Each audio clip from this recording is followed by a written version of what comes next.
حنين الوجد، كتبها ماجد بن دب العدوان المطوطح. وأقول فيها: الدنيا كما هي يوما أو سنين، تغربك ساعة وتبعدك عقودا، تعيدك لأيام بك مضت. حلم جميل وبه الواقع قد ولى، وشوق من الوجد ألم بي، كتمته حتى ضاق بي الصدر.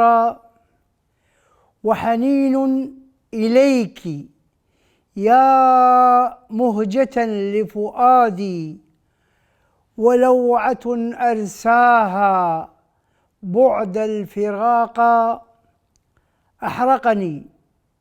أحرقني حنين الوجد إليك، وأدماني الدمع إليك حزنا.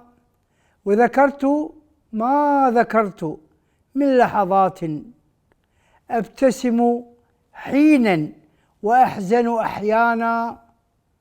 أصبحت بعد الفتى جدا، وهي مثلي من الأحفاد لها نصيبا.